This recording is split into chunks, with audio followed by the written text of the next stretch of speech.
Vlog Squad and sexual assault and rape and... I'm so glad you're talking about this because just this morning I got loads of TikToks of things that were happening with that, and I was like, it's too late now for me to go in depth and look into that. Yeah. So I hope Holly is, because I have no idea what's going on. I really want to know. So what's happening? It's absolutely disgrace. Like, I can't... I won't go into too much detail because there's so much. I would really recommend like the drama channels. I've got this one covered on YouTube. Yeah. But essentially, there's a Business Insider article that's come out in the light of the previous member, Seth, who came out like 2 weeks ago, who said that he actually thinks he was sexually assaulted in one of the pranks. He didn't give his consent. And they tried to discredit him because they were like playing voice notes he'd previously sent and was saying like, oh, but he was like asking to do another one. He thought it was really funny. But I mean, that was incredibly dodgy anyway. But then they have this character called Dirty Dom, who in one video is seen supply, not just him, but all members of the vlog squad are supplying these underage girls with drink. Because, and the whole premise of the video was that these girls would have a threesome with Dom, because that was the premise of the video. Yeah, like and that's what it was called. Whose channel was this going David on? Dobrik. David Dobrik, who has a child audience, right? That's not great. And it was seen by 5 million people before it was taken down.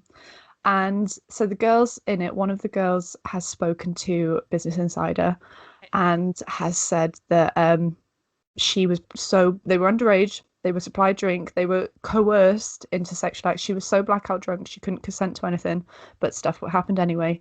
And she's speaking out about it now, and her friends have corroborated it. She was so blackout drunk she was throwing up, and yet still she was coerced into sexual acts with Dom because she was so blackout.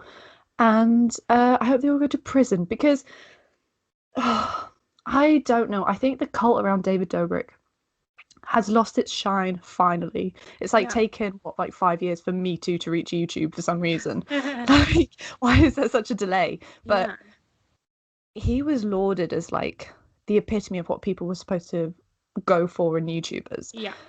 And yet, if you sat down and watched any of his vlogs, you were like, these are guys are just so stupid. For one, they're so misogynistic, and that's what bands them together, because they're like always making gross jokes about people and they're being racist, and that's his content. And it's kind of like what we were saying last week. It was like, who's surprised that the royal family are racist? It's like, why are you surprised that this is the toxic environment? Absolutely.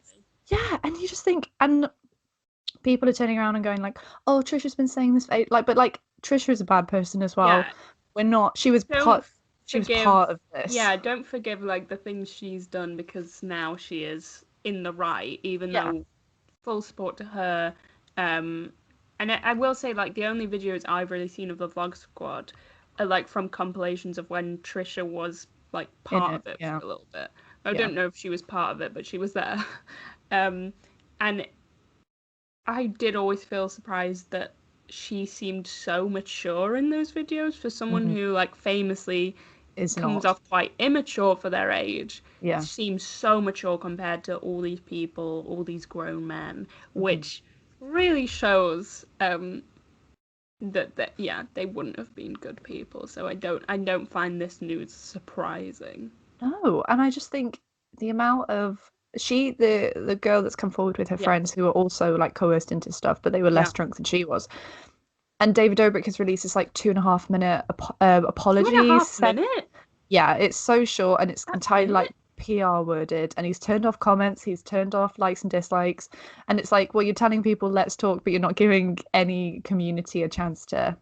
And this was supposed to be in response to the article that's just come out, and his PR lawyer thing has all just come out, and it's saying like, David has always respected if people have removed their consent and they take the video down afterwards, but that video was seen by 5 million people, and then that's when the video was taken down. Like, that's such a huge fan base to... and like we say, his fan base was children. Like, I'm guessing the majority was children, so that just makes it worse for me, because that's like spreading terrible things to a new generation of people, that, like, of what's okay and what's not okay, and consent and stuff like that. Well, that's what I find really worrying. That what would be better if he could, in his apology, if it had been longer than 2.5 minutes, but if he could have at least like given an explanation to a bunch of influential young people that will watch him. Influential?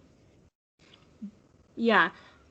Who need to be influenced in the right way. Yeah. He could have explained to them, this isn't right, don't do this, consent is important, given that lesson that he maybe didn't get and should have got. Yeah. Give that to a new generation instead of teaching them the complete wrong thing. Yeah. Because they were all complicit as well when this was happening. Absolutely. Like this is the kind of thing that when you watch a film about it or something, you think this is traumatizing. Like this is what every woman fears, right? And they were all like poking their heads through the door. David was filming the entire time as this was happening, and you just think that is like that. Oh, it makes my absolute skin crawl. But what courage of the woman to come forward, because we want to say the woman has our full support, yeah, and it must have taken a lot of braveness to come forward, especially after the member of the vlog squad who came forward and they just put out discredit him. Yeah, they just went to discredit him immediately, and he will have received so much hate from that. And after seeing that, like, it must have taken a lot of bravery to come out about that. So she has our full support. Absolutely. We hope she's okay. We don't condone anything the vlog squad did. We hope that there are repercussions for it. Because there has to be, like... Yeah. It's not in to, like, suppress free speech. We were saying this not the exact same things, but it's like, this is a really horrible message. But because it's monetizable for David Dobrik and YouTube, they just let it happen. There was no checks and balances. There was no, like, actually, you need safeguard training because the terrible things you're doing. You're not a constructive member of society. And now you're reading Mary Shelley on a podcast for some reason. And who made that decision? The thing is, so if you're not aware, David Dobrik read Frankenstein for Spotify, so you can listen, which is, you know, the whole initiative was good, that you could listen to these classic novels for free through audio. And there's, like, proper actors doing the other ones. Yeah, that's what I don't understand, that no one else is, like, similar to him, and the other, like, they've got some people that aren't massively big names as well, so it seemed odd to me that this seemed like they were going someone for a big name, but they haven't done that with any of the others, so why... why with that one? This one? But yeah. So that's it's not really like, ooh, good pop culture, but I think it's just like, oh my god. We need to talk about it, and I'm glad we did. Yeah. I hope you have some fun stuff. Do you have some fun stuff? Not so much. Well, okay. I feel like we have to give like an Armie Hammer update every week, and the one this week is not happy. Basically, he has been now officially accused of rape by Effie. I did see this. Yeah, and I think I just wanted to mention it so that we could again just put our support out there to be like full support to Effie and all the girls that have come out against him. And yeah, we're not supporting Armie Hammer. We mention him every week and say, how does this get worse every week? Yeah. But it continues to. So just wanted to say that Effie has our full support, and so do the other girls. And have you seen his lawyer's response to this? I did. And the lawyer is saying it's the same thing. It's like, discredit and they said, even to a point where they said, like, it's her attention seekingness.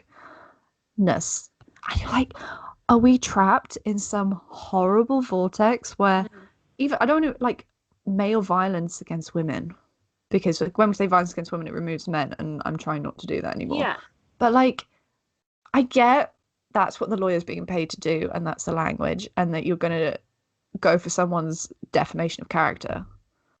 But, oh my, 5 women, really? And there will be like, I reckon there's probably like 50 of people, but they're too scared to speak out. Yeah.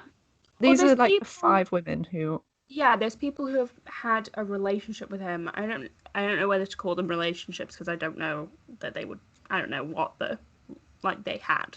Yeah. But were with Armie Hammer in some capacity and felt that he did something that they didn't maybe fully consent to, or that they weren't fully comfortable with, and then now when everything's coming out, maybe they're just sat there thinking, oh, no, this makes sense, because even though, yeah, maybe they gave their consent, they weren't fully comfortable with it. And so I'm sure there is a lot of people out there who are thinking that right now.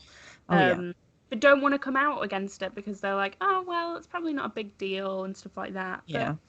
But you should come out against it because, you know, a lot of people just thought, like, we're just discrediting the whole Armie Hammer thing to being like, oh, he's just kinky, he's just got some fetishes. Yeah. No, clearly that's not the case. No.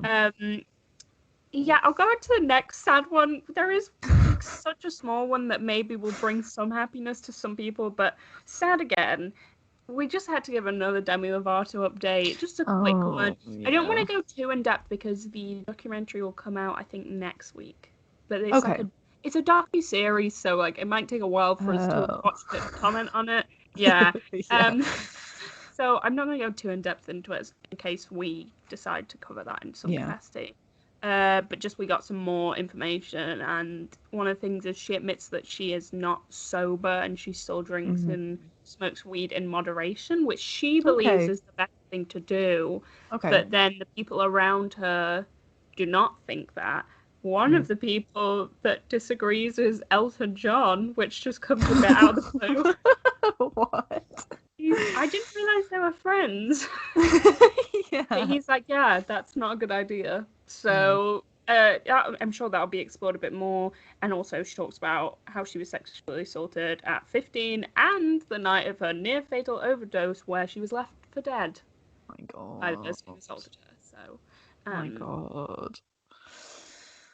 I mean, it's everything we hear about her. Like with Armie Hammer, everything we hear about him just makes him even more evil. And every time there's something new about Demi Lovato, it's like, everything is just more sad. Yeah. Everything is more sad and just makes you think, why did they just decide to mess up certain people in Hollywood? Anyway, this is literally just a sentence that I've written down that maybe will perk this podcast up. Billie Eilish has blonde hair now. Apparently it's what the internet needed this week. The hair reveal. You know what? It looks good. I like the style of it. Yeah, it's like kind of mullety, isn't it? But I like it. It suits her. It's like a mullety 70s vibe. Yeah. It suits her. And I don't know, we just always have to support Billie Eilish. So I just thought, well, maybe that'll just perk this podcast up. That's the only semi-happy thing that happened this week. Billie Eilish just talking about got a haircut. How terrible men have been. The implications of this terribleness on women, and then Billie Eilish dyeing her hair. That was the only happy thing.